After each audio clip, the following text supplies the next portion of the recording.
জুলুম করাটাকে আমরা ক্রেডিট মনে করি। প্রচুর জুলুম, মানে দুর্বল পাইলেই জুলুম করতে চাচ্ছি আমরা। যদি দেখি ও আমার চেয়ে একটু দুর্বল, আমি জুলুম না করলে পেটের ভাত হজম হচ্ছে না, মনে করি যে আমি জিতে গেলাম। আরে ভাই, কাল কিয়ামতের মাঠে কি হবে আপনার আমার অবস্থা? কাল কিয়ামতের মাঠে কি হবে অবস্থা? নবী সাল্লাল্লাহু আলাইহি ওয়াসাল্লামের কথা কি মিথ্যা? তিনি বলছেন কিয়ামতের মাঠে বহু মানুষ উঠবে উহুদ পাহাড়ের সমান নেকি নিয়ে। একেবারে উহুদ পাহাড় দেখছেন আপনারা? কেউ অনলাইনে দেখে নেন, বিশাল পাহাড়। জানাজার নামাজে শরীক হইলে 1 কেরাত নেকি হয়। 1 কেরাত মানে 1 উহুদ পাহাড় সমান। আর মাটি দিয়ে আসলে আরেক কেরাত নেকি হয়, মানে আরেকটা উহুদ পাহাড়ের সমান। উহুদ পাহাড়ের সমান আরো উঁচু উঁচু নামাজের নেকি, যাকাতের নেকি, হজের নেকি, ওমরার নেকি নিয়ে উঠবে বহু মানুষ। আমরাই হয়তো বা তার, আল্লাহ পাক আমাদেরকে মাফ করুন। ওঠার পরে বহু মানুষ সামনে দাঁড়ায় থাকবে। কাউকে গালি দিছে, কাউকে অন্যায়ভাবে মারছে, কাউকে রিমান্ডে নিয়ে একেবারে পেদানি দিছে, নির্দোষ ছিল।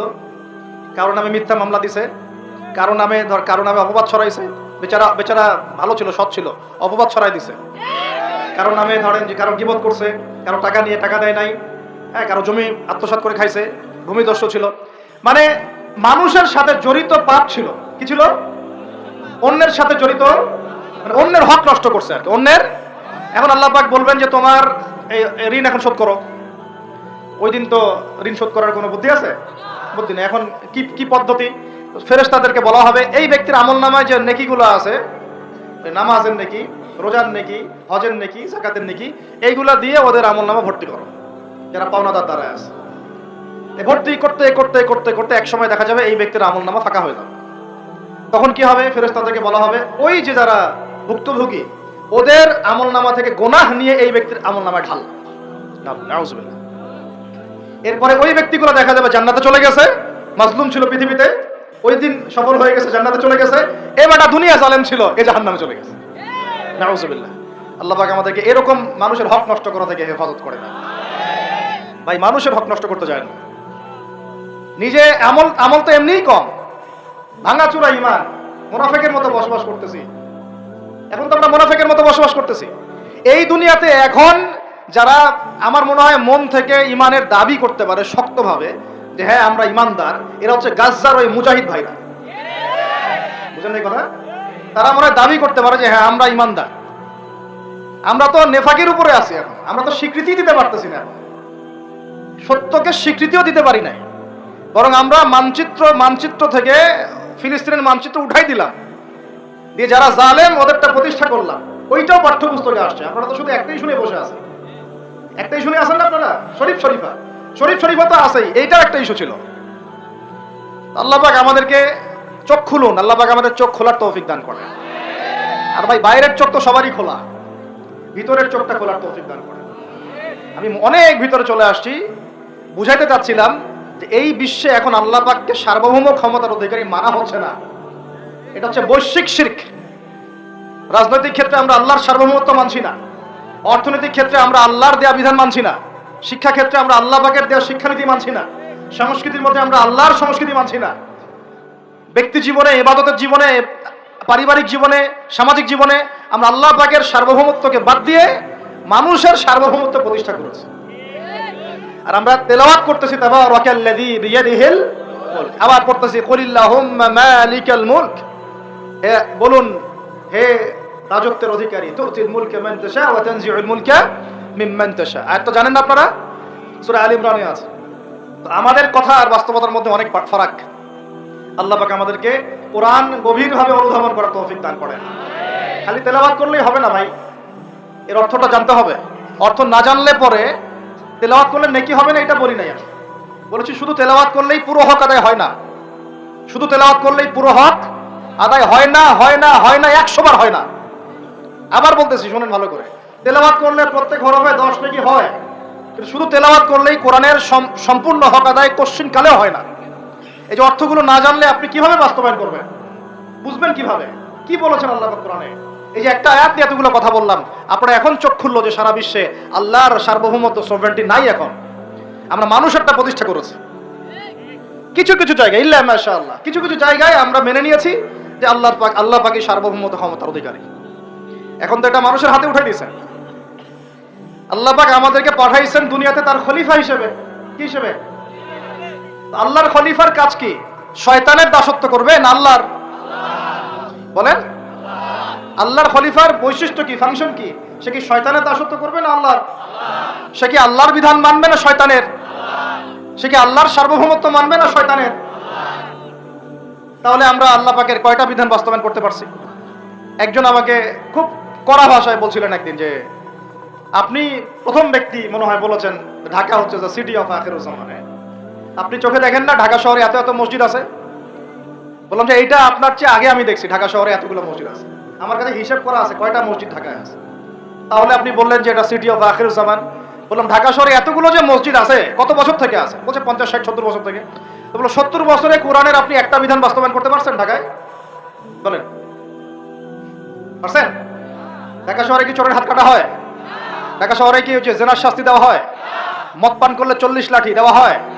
ব্যভিচার করলে রজম দেওয়া হয়? সমকামিতা করলে রজম দেওয়া হয়? ধর্ষণ করলে প্রকাশ্য মৃত্যুদণ্ড দেওয়া হয়? মসজিদ দিয়ে কি করবেন আপনি? বলেন এতগুলো মসজিদ দিয়ে কি করবে? মসজিদে আমরা নামাজ পড়ি, ব্যক্তিগত ইবাদত। আর মানুষের বাঙালিকে কারা জানি বুঝাইছে সারা জীবন যত ইচ্ছা পাপ কর, শেষ জীবন একটা মসজিদ বানায় যাইস বা মসজিদের সভাপতি হয়ে থাকিস, ঠিক আছে? যত ইচ্ছা কর, যা ইচ্ছা কর, সুদ খা, ঘুষ খা, সব কর, শেষে একটা মসজিদ বানাই দিস। কারণ হাদিসটা হচ্ছে মান বানা লিল্লাহি মাসাজিদান বানাল্লাহু বাইতান ফিল জান্নাহ। কেউ যদি আল্লাহর জন্য একটা মসজিদ বানায়, আল্লাহ পাক তার জন্য জান্নাতে একটা ঘর বানাবে। ব্যাস, এই হাদিসের উপর আমল কইরা কবরে যাবে। সারা জীবন যে আমি মাশাআল্লাহ নাউযুবিল্লাহ আল্লাহর কোনো বিধানই মানলাম না, না নামাজ, না যাকাত, না সাদাকা, না এই যে কোরআন এর হক আদায় করা, না আমর বিল মারুফ, না নাহি আনিল মুনকার, না ইকামাতুদ দ্বীন, ইত্যাদি ইত্যাদি। অনেক অনেক গভীর ভাই, আলোচনাও গভীর, পরিবেশও অনেক গভীর, অন্ধকারও অনেক গভীর। আর এই কোরআন তো ভাই সবারই বাসায় আছে, কেন মানতে চান না? এত কেন ভনিতা কোরআনের সাথে? বাঁচবই বা কতদিন আমরা? সর্বোচ্চ 100 বছর। ভাই সবাইকেই তো একা একা আল্লাহর সামনে দাঁড়াইতে হবে, তাহলে এত ভনিতা কিসের? এত নেফাকি কেন? এত অস্বীকৃতি কেন? ইসলাম নিয়ে এত এলার্জি কেন? আল্লাহ রাসূল এবং ইসলামের নাম শুনলে গা জ্বলে কেন? কোরআন সুন্নাহর বিধানের কথা শুনলে কেন মনে হয় যে বাঁকা চোখে তাকান কেন? না জানি আবার কি বলতেছে, কোন জঙ্গি আসলো, কোন সন্ত্রাসী আসলো, এগুলো কি শুরু করছে? এটা কোরআনের কথা, হাদিসের কথা, আল্লাহর কথা, রাসূলের কথা। এখানে এইসব শব্দ প্রয়োগ করেন কেন? কবরে কি আমরা যাবো, আপনারা যাবেন না? আপনাদেরকে হিসাব দেওয়া লাগবে না? কি মনে করতেছেন আপনারা? আর এই উম্মার বিজয়ের জন্য কি শুধু আমাদের একার দায়িত্ব না, সবার দায়িত্ব আছে? সবাই মিলে তো শক্ত হাতে একটা হাত ধরলে না ইসলাম বিজয় হবে। আল্লাহ পাক যে ক্ষমতা যাদেরকে দিয়েছেন, কেন আপনারা বুঝতে চেষ্টা করেন না যে আল্লাহ রাব্বুল আলামিনের কাছেই সর্বভৌম ক্ষমতা, তার বিধান বাস্তবায়ন করেন, আল্লাহ পাক আপনাদেরকে আরো শক্তিশালী করবে ইনশাআল্লাহ। যদি না করেন তাহলে শুনেন, একটা সময় পর্যন্ত আল্লাহ পাক ছাড় দেন।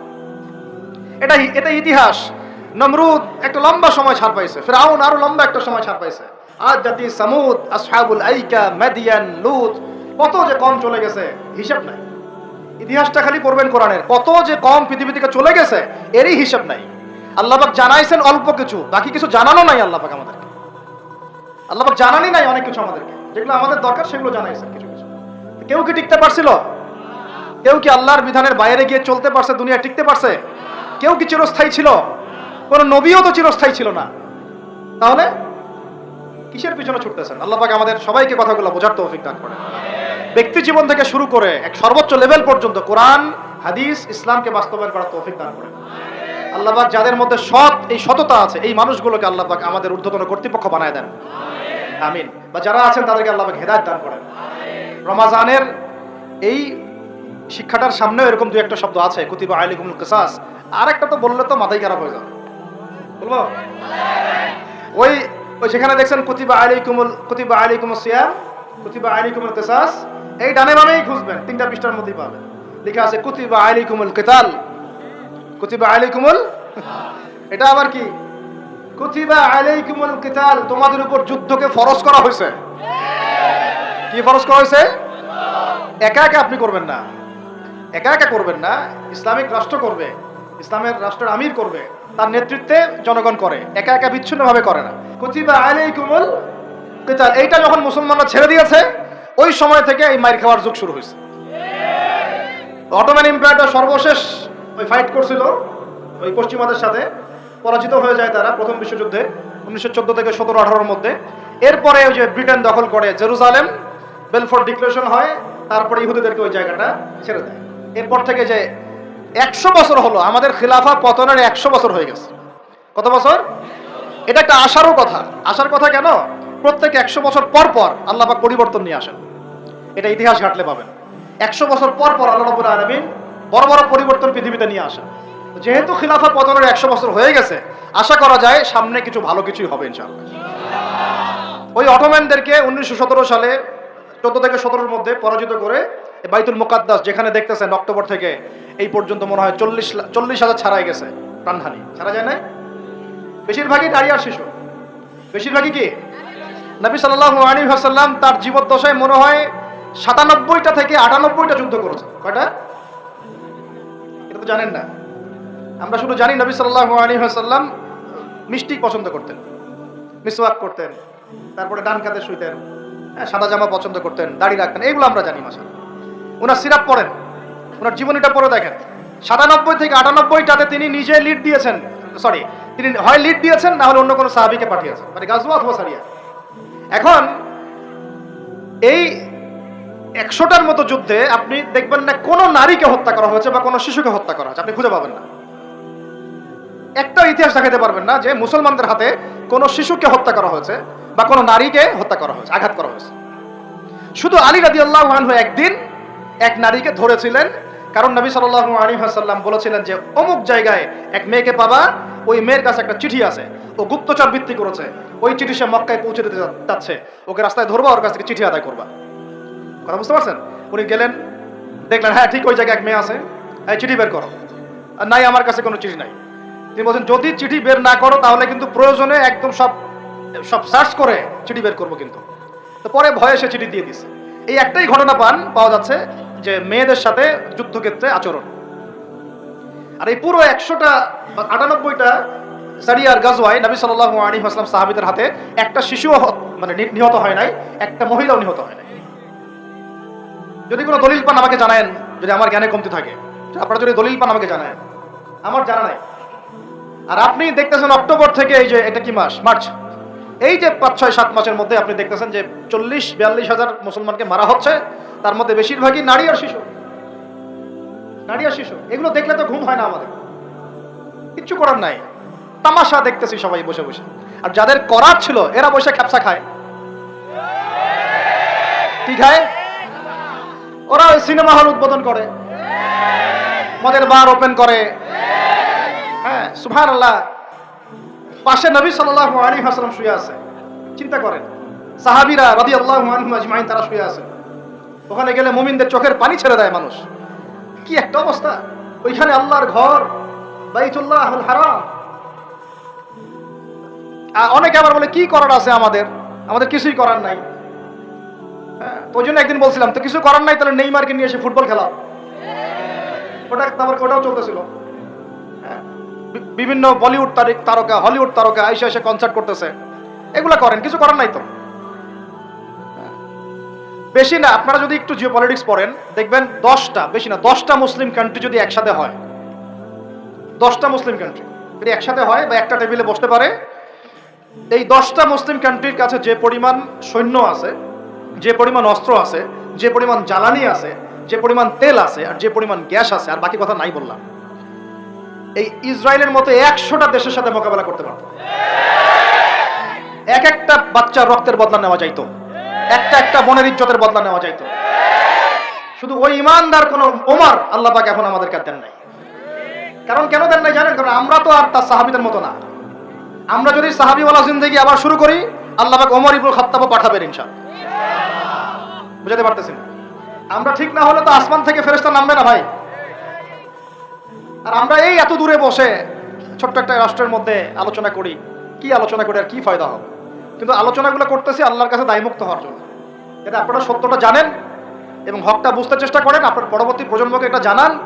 আল্লাহ চাইতো আমরা না পারলে কি হয়েছে, দেখা যাবে 100 বছর পরে হইলেও আমাদের পরবর্তী প্রজন্মরা ইনশাল্লাহ বাইতুল মুকাদ্দাস উদ্ধার করবে ইনশাল্লাহ। কারণ লিখা তো হয়ে গেছে, এটা তো ওইটা আমাদের হাতে আসতেছে ইনশাল্লাহ। এবং ওইখানে 40 বছর ইসলামিক খেলাফত বাস্তবায়ন না হওয়া পর্যন্ত এই বিশ্বে কিয়ামত হবে না ইনশাআল্লাহ। কত বছর? কে করবে? ঈসা আলাইহিস সালাম। কে করবে? ঈসা আলাইহিস সালাম। তার সাথে সঙ্গ দিবেন ইমামুল মাহদি।